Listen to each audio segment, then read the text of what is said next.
صحابیت کا مقام علم اور عمل پر مبنی، یہ خدا کا انتخاب ہے کہ کچھ لوگوں کو حضور کے زمانے میں پیدا کر دیا۔ صحابہ نے جو ایمان قبول کیا وہ تو تھی ان کی محنت، پر صحابیت کا جو مقام ہے یہ خدا کی عطا ہے۔ اگر صحابیت کا مقام محنت سے، علم سے مل سکتا، میں کہتا ہوں علم بڑی شے ہے، اگر صحابیت کا مقام علم سے ملتا تو امام ابو حنیفہ اور امام مالک صحابی ہوتے۔ امام ابو حنیفہ اور امام مالک یہ وہ شخصیتیں ہیں جن پر علم کے جملہ مراتب ختم ہو چکے تھے۔ دینی دائرہ میں، اسلامی علوم میں علم کا جو مقام بھی سوچا جا سکتا ہے، جہاں تک انسان کا دائرہ فکر پرواز کر سکتا ہے، امام ابو حنیفہ اور امام مالک پر علم کے جملہ مراتب ختم تھے۔ لیکن حضرت صحابی ہوئے نہیں، کیوں؟ صحابی ہونا اپنے بس کی بات نہیں، اپنے بس کی بات نہیں۔ اگر یہ مقام علم سے ملتا، ان دونوں کو ملتا، اور اگر عمل سے ملتا تو باعزید بستامی اور جنید بغدادی صحابی ہوتے۔ لیکن باعزید بستامی اور حضرت جنید بغدادی یہ صحابی تھے؟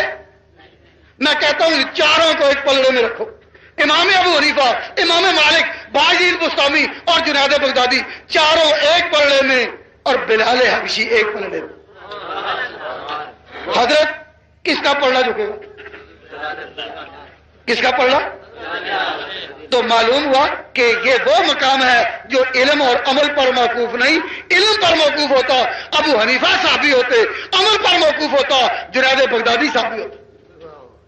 یہ چاروں ایک پلڑے میں اور بلال حبشی ایک پلڑے میں، تو ماننا پڑے گا کہ صحابیت کا جو مقام ہے یہ علم اور عمل پر مبنی کا تو نہیں۔ صحابیت کا مقام علم اور عمل پر مبنی، یہ خدا کا انتخاب ہے کہ کچھ لوگوں کو حضور کے زمانے میں پیدا کر دیا۔ جب زمانے میں پیدا کر دیا تو انہوں نے صحابی ہونا تھا ایمان قبول کرنے کے بعد۔ اب اس زمانے میں پیدا کیوں کیا؟ اس لیے کہ اللہ تبارک و تعالیٰ نے ان نفوس قدسیہ کو کلمہ تقوی لازم کر دیا تھا، اور ارشاد فرمایا الزمہم کلمۃ التقوی وکانوا احق بہا واہلھا۔ اس لیے کہ یہ نفوس قدسیہ جنہیں صحابہ کہا جاتا ہے یہ حقدار تھے اور اہل تھے اس مقام کے کہ خدا ان کو اپنے پیغمبر کی صحابیت کے لیے اس دور میں پیدا کرتا۔ ان کو جو اس دور میں پیدا کیا کس نے کیا؟ صحابیت کے لیے ان کو چنا۔ کانوا حق بہا واہلھا، یہ قرآن نے اعلان کن لوگوں